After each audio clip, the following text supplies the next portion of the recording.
Abel Solomon's 10th birthday was 4 days away, and his mother could barely hold her forced excitement. "You'll be 10 years old! That means you'll have 2 digits in your age!" she exclaimed. Abel stared up to return his mother's gaze with a blank expression. He didn't really seem to care much about the 2 digits. He didn't even know what a digit was, though he had the sneaking suspicion that they were fingers, and the thought confused him. He was uninterested in his birth anniversary, so he went back to his observation of the kids outside of the window.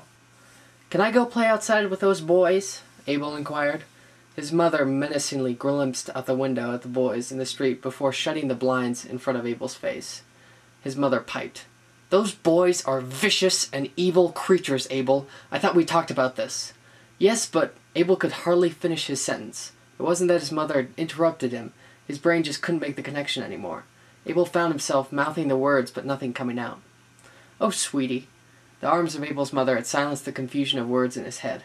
"I wish you could play outside with those," she shuddered, "boys." "But you just can't, sweetie. Don't you remember what happened last time?" Abel remembered. He had never understood what the words retard and idiot meant, but he had remembered the baseball that accidentally hit his face, causing him to bleed.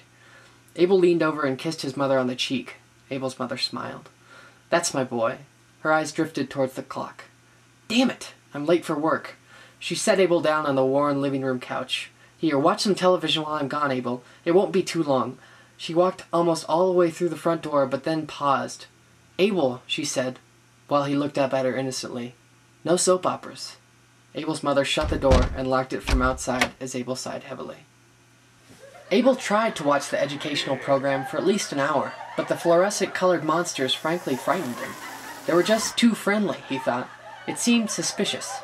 So after a considerable amount of agitating concentration, Abel's mind had conjured a way to both obey his mother's rules and to find out if Fernando Argentina had found his clone brother or not. Upside down on the couch, Abel looked at Fernando's face. This was not the most desired position for total enjoyment of Abel's stories, but not even his mother could have found him guilty of watching the new and improved and totally different upside-down soap opera. As the day dragged on and the soap opera finished, Abel found himself exceedingly bored and tired of the indoors. His mother had been gone for what seemed like days, and there wasn't much for a 9-year-old boy to do indoors. So after a bit of debate, Abel chose to visit the secluded backyard. The noon sunlight shone brightly on the warm day, and Abel felt warm in its presence as he stepped out into its radiant glow. He stood for a moment feeling the light breeze on his face, but then proceeded to inspect his surroundings for any source of entertainment. In the past he had played with insects and blown on soft white flowers, making wishes as the seeds floated in the air. Today, though, Abel took to bouncing a red rubber ball he found in the grass where he had left it. It wasn't exciting, but it was something. He watched the ball intently as he threw it, and though his motor skills were slower than most children, Abel still managed to catch the ball with great consistency. He watched the ball bounce against the wall, to the ground, and then back to him with intensity. The red ball's rhythmic boing soothed Abel into a light trance as he threw it. He half closed his eyes in the rhythm as he walked along the side of the house, continuing to bounce his rubber sphere and feel its synthetic skin return to him once more. Bounce, catch, bounce, catch, bounce, catch, bounce. Abel waited for the ball to return to him, but it did not. He opened his eyes a bit wider, inspecting the ground around him to see if he had missed the catch, but he had not. Abel scanned the scene around him for the ball. He noticed the covered cement crawl space and approached it quizzically. On closer inspection, Abel saw that the covering was slightly slid open, revealing the darkness that seemed to rise from below the house. Abel hesitated to approach the cement-walled, heavy wood-covered opening. His mother had admonished him not to open the crawl space, but Abel had not opened it. He had found it that way, and after realizing that he would not be at fault for just finding his ball in the already opened dark enclosure, Abel stepped forward to get a closer look. He peered down underneath the house, and there, as he squinted into the opening, he spied the enticing red orb, half-cloaked in darkness. For a minute, Abel thought about what his mother would do in the situation.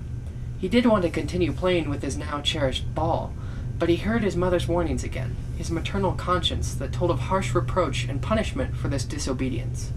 Abel was not good at adhering to warnings, though, and after a while, Abel started down to retrieve his prized outdoor plaything. Just a few seconds and I'll be up again, Abel thought. Just a few seconds. After all, what harm would a few seconds down in the crawl space do to an almost 2-digit aged boy? Abel lowered himself slowly into the dismal entrance that led to the crawl space next to the house. As his eyes adjusted to the darkness below him, he saw that the space was littered with junk, boxes of it, everywhere. It was placed nonsensically all around Abel. The overall dearth of light left a cool, natural draft that seemed to collide and even battle with the summer heat outside right where Abel stood. The place would have made a great secret clubhouse or fortress of solitude for Abel to play in if it hadn't been for the rotten smell that engulfed the air down there. If the outside air hadn't extracted the smell slightly, it would have made Abel faint from disgust. Abel stood in the beam of light coming from outside while he took in the ambiance of the place. Most kids Abel's age wouldn't have enjoyed such a strange variety of natural and synthetic noise, but Abel had an untold love for it. And down in the new cave that was the crawl space, there was a symphony of strange, distorted sounds. He could hear the muffled whir of the washing machine near the kitchen. He heard the squeaking of pipes as the rushing water was moved all around the house. He could even hear the tapping from the tapping of the... Where was that tapping coming from? He listened closer, trying to drown out the other sounds and focus in on the mysterious noise. He honed in on it rather quickly, and it sounded as if someone or something was tapping faintly against one of the old pipes. The sound was coming from way beyond where the light pooled on the other side of the crawl space. It was not a fingernail.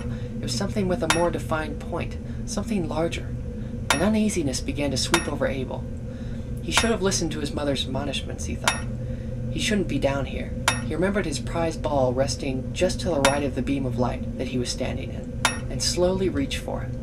But as he reached for it, the sound heightened. It was gaining more beats, more speed.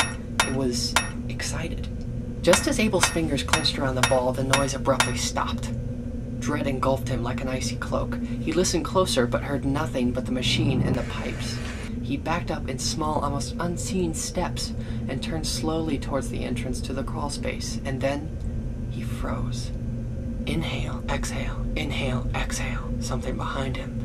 Inhale, exhale. Something was breathing. Inhale, exhale, hushed at first, barely audible over the tenacious thuds of Abel's heart. Then the breath became louder and louder, closer and closer, until Abel could almost feel the hot tinge of air on his neck.